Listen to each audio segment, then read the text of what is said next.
সবাইকে স্বাগতম একটি নতুন এপিসোড। অর্ডার ব্লককে সাধারণত ট্রেডিং করার জন্য খুবই গুরুত্বপূর্ণ একটি এরিয়া হিসেবে ধরা হয়, কিন্তু আপনি কি জানেন এই কেন কিছু অর্ডার ব্লক খুব সুন্দরভাবে কাজ করে আর কিছু মার্কেটে একেবারে উপেক্ষা করে দেয়? এই প্রশ্নের উত্তর খুঁজতে আমি প্রায় ভিন্ন ভিন্ন কন্ডিশনে 100টিরও বেশি অর্ডার ব্লক ব্যাকটেস্ট করেছি, যাতে বোঝা যায় যে কোন ধরনের হাই কোয়ালিটি অর্ডার ব্লক মার্কেটে আসলে রেসপেক্ট করে। আমরা ভিন্ন ভিন্ন নিয়ম প্রয়োগ করেছি এটা দেখার জন্য যে এসব নিয়ম কি সত্যি অর্ডার ব্লকের উইন্ডেড বাড়ায় কিনা।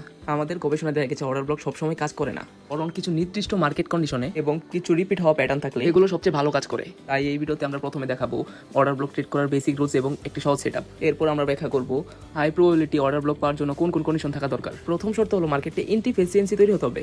ইনডিফিসিয়েন্সি তখনই ঘটে যখন মার্কেটে হঠাৎ করে খুব দ্রুত শক্তিশালী মুভমেন্ট হয়, যার ফলে ক্যান্ডেলগুলোর শ্যাডোর মধ্যে গ্যাপ তৈরি হয়। এগুলোই মূলত ইফিসিয়েন্ট এবং ইনডিফিসিয়েন্ট মুভের উদাহরণ। দ্বিতীয় শর্তে বলা ব্রেক অফ স্ট্রাকচার অথবা চেঞ্জ অফ ক্যারেক্টার হতে হবে।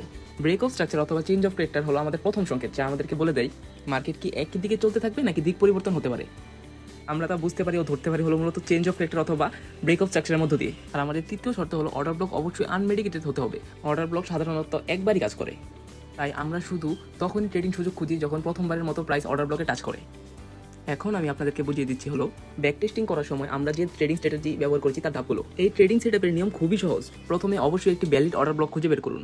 এরপর অর্ডার ব্লক জোনের শুরুতে আপনার এন্ট্রি অর্ডার বসান এবং জোনের শেষে স্টপ লস সেট করুন। আমাদের প্রফিট টার্গেট হবে স্টপ লসের দ্বিগুণ, অর্থাৎ রিস্ক রেশিও 1:2। যদি আপনাদের কোনো প্রশ্ন থাকে তাহলে অবশ্যই কমেন্টে জানাবেন, সর্বোচ্চ চেষ্টা করব আপনাদের কমেন্টের উত্তর দেওয়ার। অর্ডার ব্লক দিয়ে ট্রেড করার সময় যে সব বিষয় অবশ্যই বিবেচনা করা উচিত সেগুলো মূলত 4টি ক্যাটাগরিতে ভাগ করা যায়। 1 মার্কেট স্ট্রাকচার, 2 মার্কেট ভলাটিলিটি এবং spread, 3 market trend, 4 lower time frame এ সাম্প্রতিক অর্ডার ব্লক কনফার্মেশন। এখন চলুন মার্কেট স্ট্রাকচার দিয়ে শুরু করি। আমি আপনাদের এমন কিছু কমন মার্কেট স্ট্রাকচার ও প্যাটার্ন দেখাবো যেগুলো প্রায় প্রতিদিনই মার্কেটে দেখা যায়।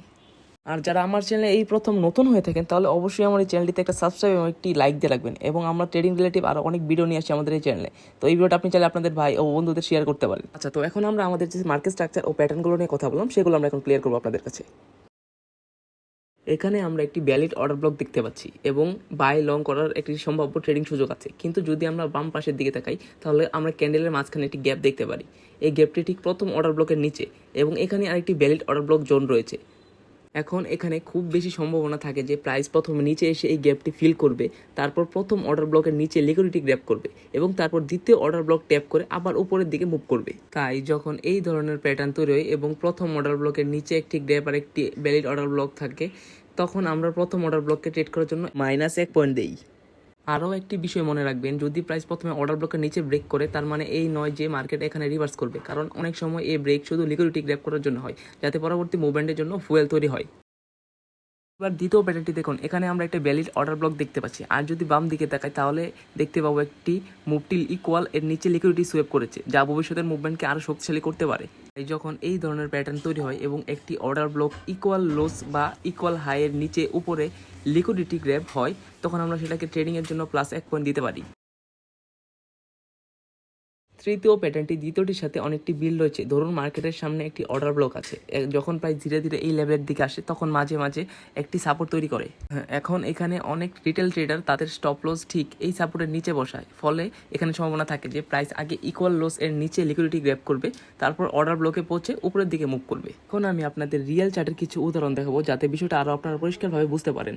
ধরুন আমরা মার্কেটে 1 ঘন্টা টাইম ফ্রেমে দেখছি। এখানে আমরা একটি ভ্যালিড অর্ডার ব্লক দেখতে পাচ্ছি যেটি মার্কেটে ইনডিফিসিয়েন্সি তৈরি করেছে এবং মার্কেট স্ট্রাকচার ব্রেক করেছে।